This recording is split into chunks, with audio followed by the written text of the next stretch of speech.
You'd think they'd make the iPhone stand up by itself already, right? Hello, I'm Elle and welcome to the Fallen Tree channel.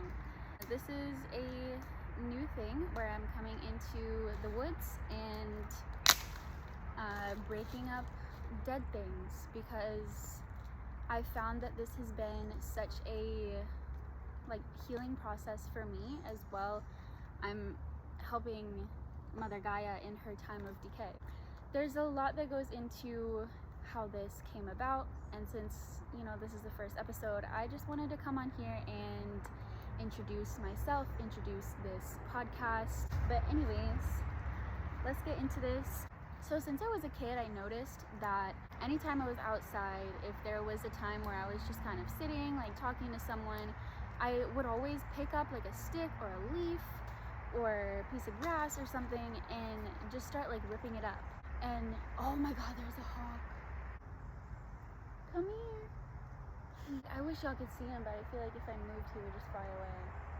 I've made some YouTube videos before, but I don't know, I just don't really like the style that I did it in. I want to be a little bit more authentic, and so that's why I kind of took a little break, and now hopefully it looks a little bit different. Hopefully I'm coming to you in a more authentic way. I really want to just embrace my authenticity and show up in the most authentic way I possibly can. I've been trying to break this for so long.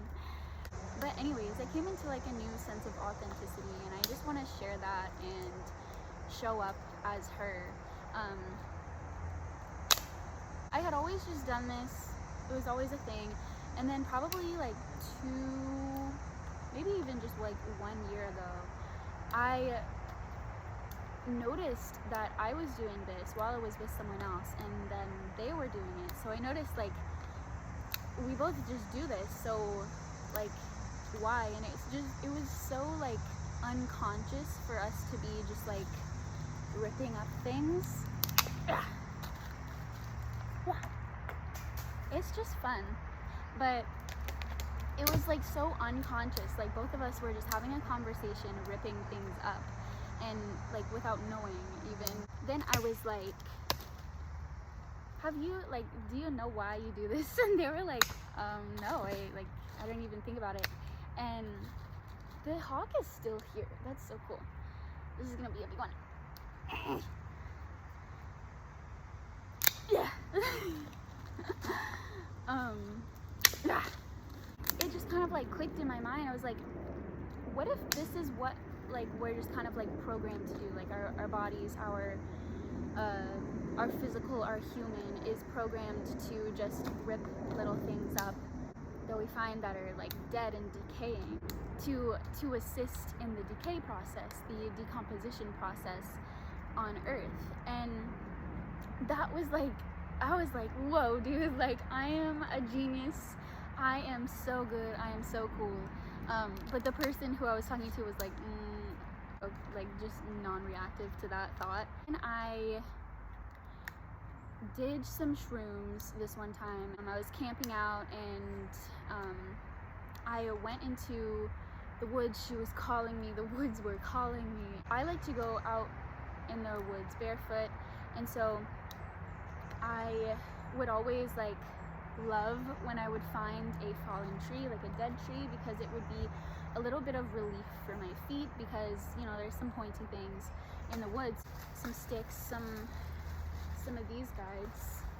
These guys hurt so bad to step on. You see what I'm talking about? This little pokey thing. The hawk is still here. Come here! Anyways. So let's see, what was I talking about? Where was I? I realized that this is a highway, kind of. It's a mode of transportation almost. When I was on these shrooms, I just sat on one of these trees. It was in such a beautiful area, and it was between two edges of kind of a ditch almost, and so it was kind of a bridge, which was really cool as well. But I was just sitting on it in the middle, and I felt it, and it felt kind of squishy. And so I was like, oh my gosh, you need help decaying. Do you need help decaying? And so I just started like ripping it up, and I was able to really come into a sense of authenticity that day, like in that trip, and it was so cool. And I'm so thankful for that time. I was doing a lot of healing, and I was like talking out loud, talking to my higher self, embodying my higher self, more authenticity, and I like met myself. And so while I was doing that, I was like, someone needs to hear this. Someone needs to hear me speak in this like authenticity, to speak in this way where I'm healing my trauma, acknowledging my trauma, acknowledging different parts of myself, all at the same time, just like talking it out. Someone needs to hear this so they know how to do it, or you know, this could impact someone in some sort of way. And so in that time, I was like, I'm gonna have a podcast called the Fallen Tree channel, or I called it the Fallen Tree podcast at first, and I'm just gonna be ripping up trees, being authentic. And so then it was born, and I thought about it, I waited around, I wanted to have all the equipment, I wanted to have like the tripod, the camera, the lighting, and all that shit, microphone, especially because I want to make this kind of into like ASMR as well, because it sounds so beautiful. No, I still don't have it, and I want to start it, so we're doing it today without all that stuff. So if the quality isn't like top tier, then that's why, but it'll get better at some point. That trip like really changed my life, honestly. Like it changed the trajectory of my life. Cool. Oh, that is so satisfying. And then actually very recently I realized that a big part of like some very significant trauma with me has been healed. Like I'm really truly healed, and I'm okay from like a very, very significant trauma in my life. So I wanted to speak about that because it has a lot to do with this in a way. So when I was 16 years old, I went to this like camping out birthday party, and so it was gonna be like a weekend little thing. The first night was like a party kind of thing, and it was like just like a, you know, a mingly thing, and I was hesitant to go. Actually, I was very, very hesitant to go, but I made myself go. There was a friend that was going to be there. She was my closest friend at the time, but we had kind of gone through a period where we weren't as close. She was like getting new friends and just having a little bit less time, and I was feeling a little bit like, I don't know, honestly a little bit jealous at the point. But anyways, we had just kind of gone through this period of not really talking as much, and so I ended up going because I was like, I can't let that stop me. Like I could just kind of make up with her then, and that's exactly what happened. Like I went, and she was like the person that I was around the most of the time. Especially back then, I was really someone who would cling to one person in a social gathering because it would make me feel more comfortable. But so she was that person at the time. The night progressed. We were getting ready for bed. All of the people that were going to be there were going to stay in tents, except for me and my friend that was there. Me and her were going to stay in our hammocks. So we had these hammocks. If you know what that is, you just kind of tie it around a tree on both ends and you're all good. I'll paint a picture for you. These trees that both of our hammocks were tied to were kind of in a triangle, and hers was between two trees that were like next to each other like this, and then mine was like this parallel to the second tree, so it made a triangle, right? And so between her two trees was her hammock above this rock. And then so we were just kind of chilling in there for a little bit, and then talking, rekindling, talking about boys, whatever. We decided we were gonna go to bed. She was like, I wanna go to bed. And I was like, okay, you're right, let's go to bed. I went to go get in mine, and as I was getting into my hammock, the tree that was across from her hammock was actually dead, and nobody knew it. It was just standing there. They later found this out. But so this tree, as I was getting in it, it just started to fall, and I thankfully, oh my goodness, so thankfully dropped so slowly, so gracefully down to the ground, while the tree actually hit my friend, and this rock was beneath her also, so she was essentially crushed, like she was extremely injured. I was just laying on the ground, and I was like, I thought of this vine actually, which caused a little bit of comedic relief in the time. I thought of that vine wherever they were in the Eno and the tree fell. If you know, you know. It was like two girls, but I was like, that came to my mind. I was like, exactly, right? But then I started calling her name, and she didn't answer. And then someone else was like, oh my God, a tree fell, blah, blah, blah, like call 911. Everyone was like scrambling around. We ended up kind of teaming together to get the tree off of her. Personally, I didn't participate much in that because I was absolutely freaking out. I truly blamed myself in that situation, realizing that she was hurt, she wasn't responding. But anyways, everyone was helping and, you know, praying and singing, like, please let this be okay, let this be an okay situation. And truly everyone who was there was absolutely traumatized, I promise you. The ambulance came, they took her to a hospital, and then they actually had to airlift her to a different hospital so they could actually take care of her. I went home that night. My mom came and got me, and we went home, and I slept in my bed that night. And then a lot of people were going to the hospital to support her, to just be there for her. And so me and my mom went, and we actually ended up having to stay the night somewhere. So we stayed at someone's cousin's house. The cousins were on vacation, and so we were just able to have the whole house. And then we went back to the hospital, and long story short, we were around there in like a whole different state for, it was like 3 days. Well, no, it was 2 days, and it was one night. Okay, my memory is not the best, but we're getting through this, I think, pretty coherently. We were at the hospital, and her mom and her dad came into the lobby where actually like several, like, I couldn't even tell you, probably like 50 people were in that lobby there waiting for Joelle to be okay. They announced that they took her off of life support and that she was no longer with us. And the energy in that room was so strong. It was filled with absolute grief. Everyone there was crying. And it's even heavy, like thinking about that room was just filled with sorrow in that moment. We stayed, and we sang songs, and we hugged, and we connected, and we cried.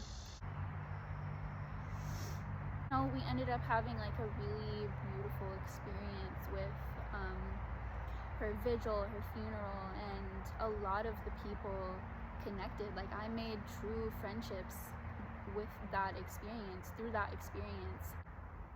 At her vigil, I felt her presence so strongly. It was such a strong presence that she held. And the high school was actually very supportive of that situation. And actually, the next day was like finals day. We all decided to go to school. There's that hawk again. Something that I will never forget is that there was a service dog that came to the school that day, and like I was able to just like chill with the people, connect, and like explain what happened. And you know, there was like therapy offered and counseling, which was really beautiful. And this actually started my journey to healing. Not that you have to have a reason to go to therapy, but it gave me like a push, a motivation to go to therapy, and then that started my healing journey. So how that kind of correlates to this is, after that situation, I was truly traumatized. You could have told me that I had PTSD.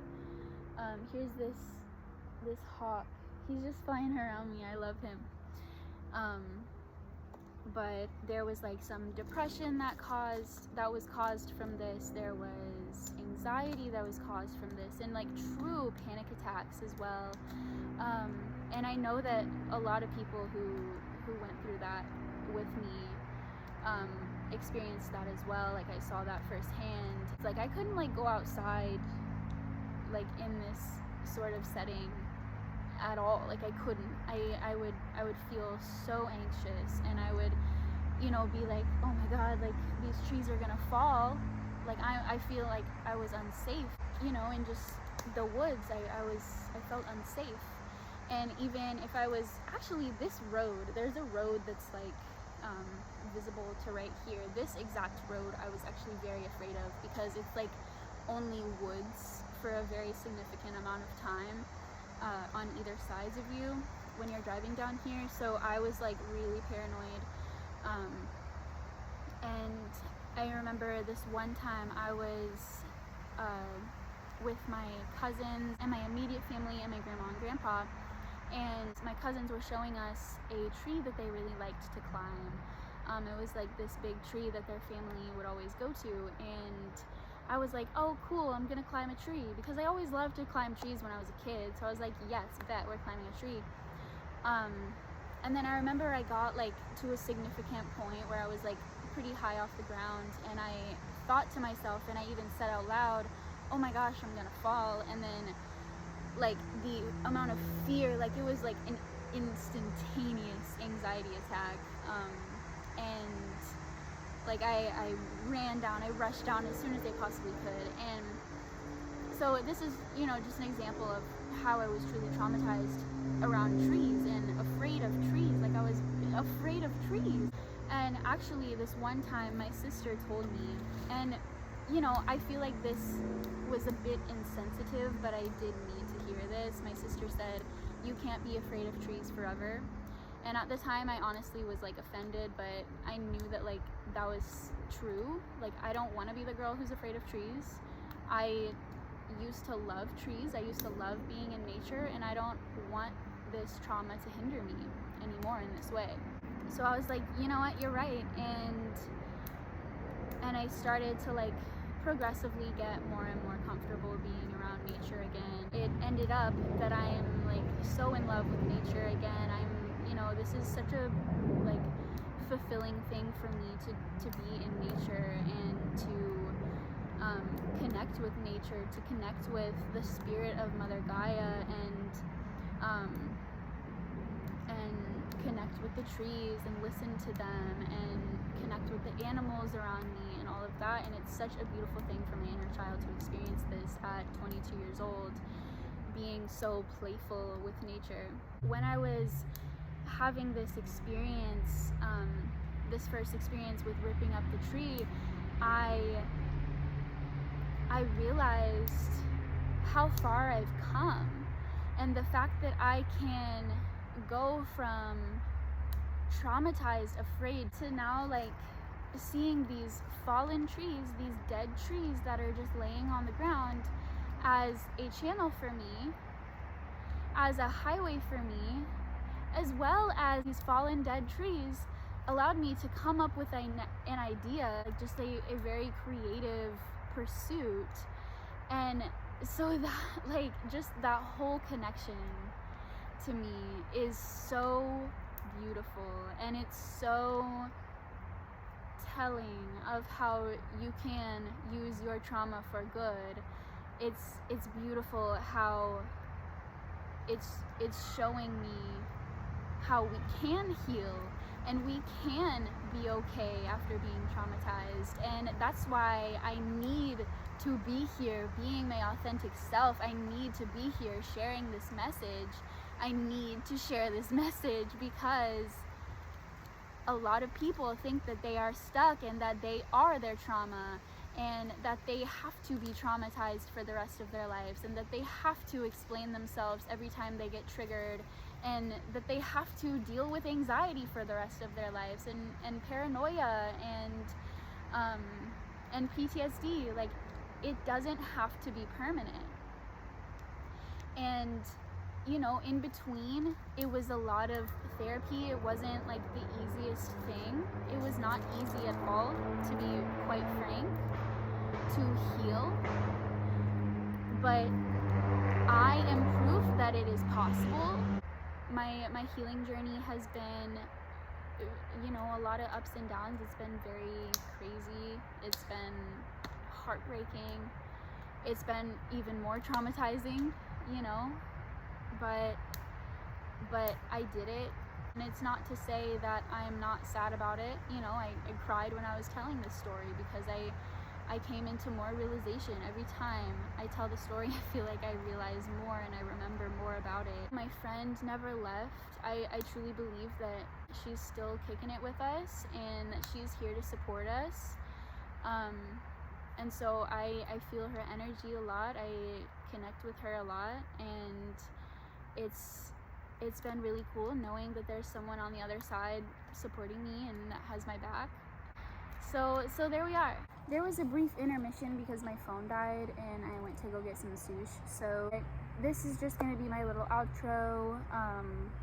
I am so thankful to be pursuing this, and I'm really excited to move forward with this. I have a lot of ideas for different guests I'm going to have on here. And so throughout the whole podcast, I'm hoping that all of my guests will be comfortable with coming into the woods, somewhere, you know, wherever I'm at, just going into the woods and finding some decaying trees and ripping them up with me. We're gonna just get pretty vulnerable on here, just like, you know, I've already opened up a lot, and there's a lot more to me. I'm a very complex person, so I'm really excited to share more of my story. I'm not exactly sure about like the schedule yet. Like I said, you know, this is just my intro, so we'll see how this all plays out. But yeah, thank you so much for listening. If you're still here, I love you so fucking much, truly. Like, I'm so grateful for your presence. And I'm truly, like, this is such a passion-filled project for me, and I'm super excited. So yeah, I hope to earn your support, and yeah. So if you want to find me on social media, my social media will be in the description below. That's a wrap, baby. Ooh. Hello.